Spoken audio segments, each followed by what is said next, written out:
The companies that come are Amazon and Google, Nick White, back-to-back SWE, and Yatharth. A single equal to being used instead of a double equal to that you are a human and cannot retain all the information in the world. I'll buy gifts for my parents, for my dadi, for my nani, for my cousins. So what is up guys, how are you all doing? So normally I make videos in Hindi, but today's video is gonna be in English because there might be many students who want to see this video but they don't understand Hindi, right? So today I have with me Aryan Kapoor Bhaiya, who has been my senior at BITS for the past 2 years, and he has bagged an amazing package of 30 lakh rupees per annum at Amazon. So today Bhaiya is gonna give you great tips that will help you in your coding as well as your interview round. So without any further ado, let's get started.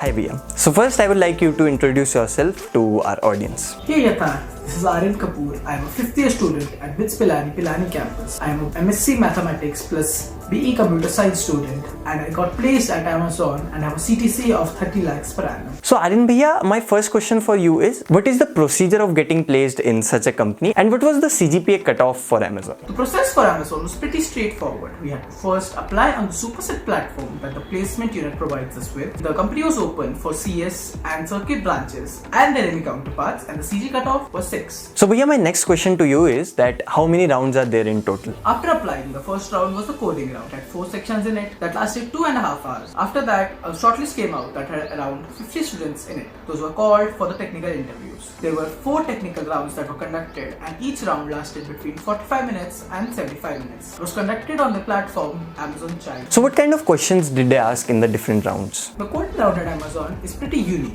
Other than your regular coding section and your reasoning ability section, it had 2 more sections: a code debugging section and a work style assessment section. The test started with the code debugging section. It was a 20-minute section in which you were given small pieces of code with the description of what they were supposed to do but were not doing that.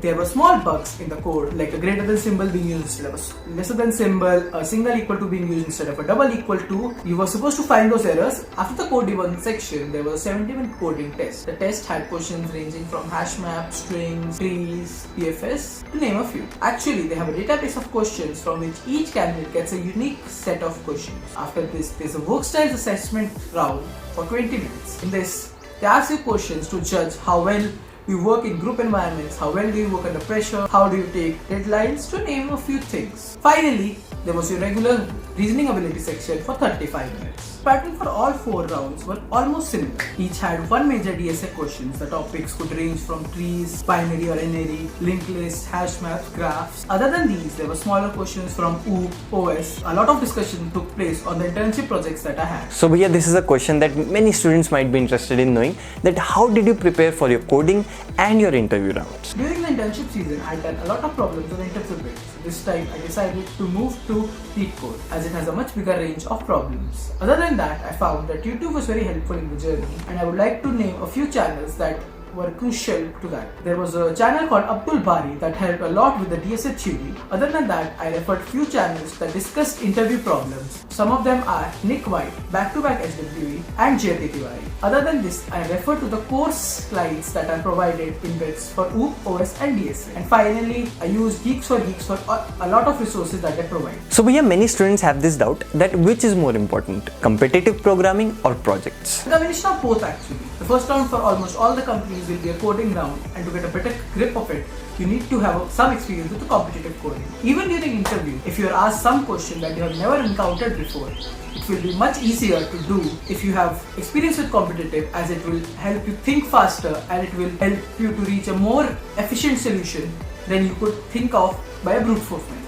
At the same time, I believe only competitive might make your CV look unidirectional. The interviewer might feel that you can think fast, but can you actually use the thinking to build something? Projects can be a good talking point during the interviews. You can talk about what you did, how you did it, what problems did you encounter, and how did you resolve those issues. If you have done an internship in an IT firm or have had an IT project during your internships, that would be even better. In my experience, companies find it as a useful metric to judge a candidate, as these projects can be considered as projects with real world applications done in work environments, sometimes similar to theirs, and you are working in a team, so they also judge how well do you work in a team. In fact, many of my technical interviews did revolve around the projects I had done during my internships. So as you told that you were a dual degree student and you managed to bag such an amazing package, many students have this doubt, in fact many students have this misconception that the dual degree students don't get placed as well as the single degree students do. A few students believe that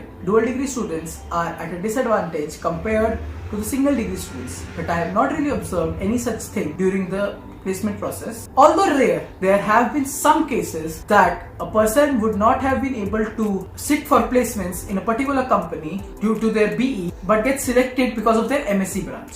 So Bhaiya, my next question to you is that how difficult is it for a student to get placed in FANG or get placed in any other IT company which is really good? See, if we talk about FANG companies, not all of these come for on-campus placements. The companies that come are Amazon and Google. Outside these, we do get a lot of great companies. We get Microsoft, AppD, PayPal, Oracle, to name a few. But the problem is these restrict themselves to CS and circuit branches only. So it becomes a bit difficult for non-circuit branches to get placed in these companies on campus. I'm focusing on campus because most of these companies have openings off campus which are open to all, and the process is similar. That is, they have coding rounds and then they have interviews. The people can apply for that. Now coming back to the circuit branches, it is a bit more effort for them to get placed in IT companies compared to the CS branches. This is because they have to do courses like OOP, OS, DSA, DA on their own while also maintaining their CGPA. I know some people do take these courses, but not all are able to take these. So Bhaiya, my next question to you is that what are your expectations from Amazon? How do you see yourself sitting at Amazon and working there? A few of my friends, Arpit, Dev, Astha, have already joined this year. In fact, Arpit was the one who helped me throughout the process by giving me tips on how to prepare. Listening to him, it looks like it will be a great learning experience. He has a wonderful and supportive team that constantly tries to ensure that he easily fits, especially in these times. And he tells me such teams are a norm in Amazon. So I'm really looking forward to joining him. What are you thinking of buying with your first salary ever?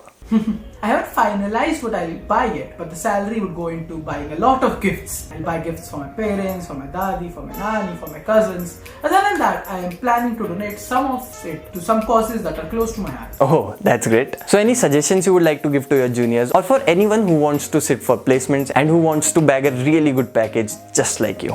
Yeah, I would like people sitting for internships and for placements to consider a few things. First, write only those things on your CV that you have worked on and hence are thorough with, because the interviewer can ask you any details and you are expected to know those details. Next, be confident but do not be overconfident. If you do not know an answer, just say you do not know that, because the interviewer does understand that you are a human and cannot retain all the information in the world. Next, don't be quiet, think out loud. The interviewer does not require the solution. They already have the solution with them. They want to see the approach that you take to the problem.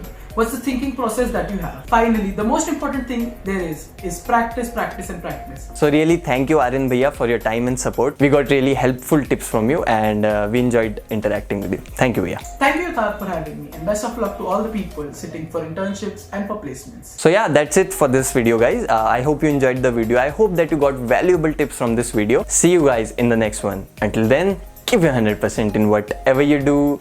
Be happy, make others happy and smile.